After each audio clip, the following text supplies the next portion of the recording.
Hi friends, welcome to Nagu Tamil lock. இன்றைக்கி என்ன பார்க்க போகிறோன்னா, பாவக்காய் சிப்ஸ் பண்ண போகிறோங்க. பாவக்காயில் பொரியல் சாப்பிட்டிருப்பீங்க. எப்போவுமே அடிக்கடி பொரியல் கூட்டு இந்த மாதிரி தான் சாப்பிட்டிருப்பீங்க. இந்த வாட்டி சிப்ஸ் ஒரு வாட்டி பண்ணி பாருங்கள். இது சிப்ஸ்னால் இதில் கூட கபாப் கூட செய்கிறாங்க. இது பேக்கரியிலலாம் ரொம்ப கிடைக்கும். கபாபு ரொம்ப நல்லாயிருக்கும். நான் வந்து அப்படியே தெளிவாக ரவுண்டாக கட் பண்ணி போட்டுட்டு நான் சிப்ஸ் பண்ண போகிறேங்க. நீங்கள் ஒரு வாட்டி இந்த மாதிரி ட்ரை பண்ணி பாருங்க. கசப்பு கொஞ்சம் தெரியவே தெரியாதுங்க. இதில் என் பசங்க கூட சாப்பிடுவாங்க. இந்த கீரை குழம்பு, பருப்பு குழம்புக்கெல்லாம் ரொம்ப நல்லாயிருக்கும். ஒரு வாட்டி நீங்கள் ட்ரை பண்ணி பாருங்கள். என் சேனலில் சப்ஸ்கிரைப் பண்ணுங்கள், லைக் பண்ணுங்கள், ஷேர் பண்ணுங்க. என் சேனல் அப்படியே பார்க்குறீங்க, ஆனால் யாரும் சப்ஸ்கிரைப் பண்ண மாட்டேங்கிறீங்க. நீங்கள் சப்ஸ்கிரைப் பண்ணி எனக்கு ஒரு லைக் பண்ணால் தான் எனக்கு இன்னும் மோட்டிவேட் ஆகி இன்னும் வீடியோஸ் எல்லாம் அதிகமாக போடுறேங்க. அவ்வளோதான். அதுக்காக தான் லைக் பண்ணுங்கன்னு சொல்கிறேன். என்னென்னா இப்போ வீடியோக்கெல்லாம் போகலாம். இந்த பாவக்காவே நல்லா கழுவிக்கணுங்க. அப்போ தண்ணியில் ரொம்ப கட் பண்ணி தண்ணியில் கொஞ்சம் போடணுங்க. உப்பு தண்ணியில் கொஞ்சம் போட்டு எடுத்து வச்சுக்கினேன்னா அது கொஞ்சம் கசப்பு தன்மை கொஞ்சம் போயிடும். எடுத்து வச்சுக்கின்னு ரவுண்டாக தெளிவாக ரொம்ப கட் பண்ணி வச்சுக்கணுங்க. கட் பண்ணி வச்சுட்டு சென்டரில் கொட்டைங்க வரும். அது வந்தால் எடுத்துடுங்க. இல்லை ரொம்ப இலசா இருந்துச்சு அதில் கொட்டை எதுவும் இல்லைன்னா டைரெக்டாக அப்படியே போட்டுக்கலாம். அது எடுக்கிறது ஒன்றும் தேவையில்லை. அது கொஞ்சம் கசப்பு வராதுங்க அதில்.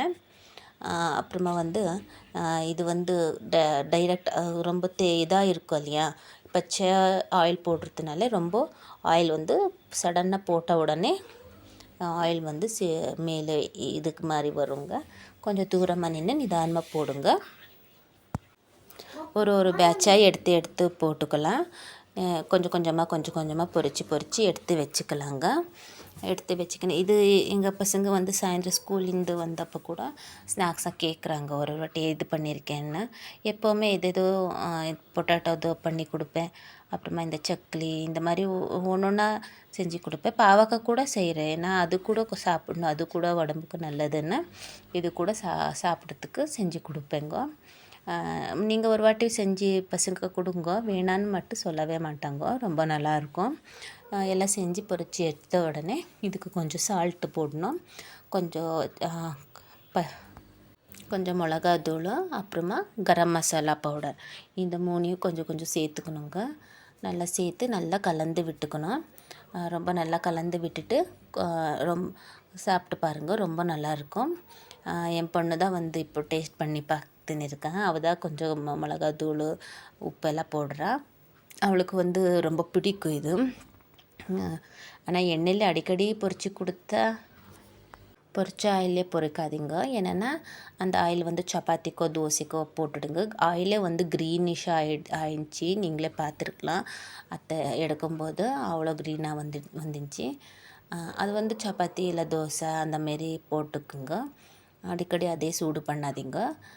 பாருங்கள், ரொம்ப நல்லா வந்திருக்கு. அது ரிங்காக ரொம்ப நல்லா பார்க்குறதுக்கு கூட ரொம்ப நல்லா இருந்துச்சு. கொஞ்சம் கரம் மசாலா கொஞ்சம் அதிகமாக விரும்பி போட்டால் கொஞ்சம் நீங்கள் வேணும்னா இதுக்கு சாட் மசாலா கூட போட்டுக்கலாங்க. அது கூட ரொம்ப நல்லாயிருக்கும்.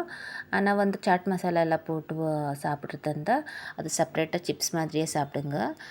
பருப்பு குழம்பு இது அப்புறமா கீரை குழம்பு இதுக்கு எல்லாம் செஞ்சப்போ சோறு சாப்பிட்ற போது சைடாக வச்சுக்கிறதுக்கு அவ்வளோவா இதாக இருக்காது. ஆனால் சிப்ஸாக சாப்பிட்டுக்கலாம்.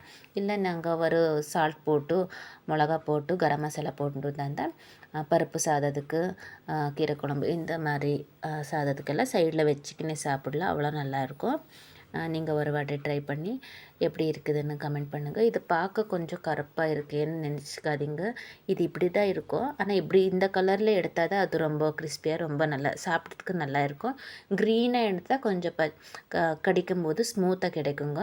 அப்போ கொஞ்சம் கசப்புத்தன்மை தெரியும்.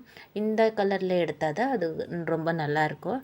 ஒரு வாட்டி ட்ரை பண்ணிவிட்டு எப்படி இருக்குதுன்னு சொல்லுங்கள். தேங்க்யூ ஃபார் வாட்சிங். தேங்க்யூ.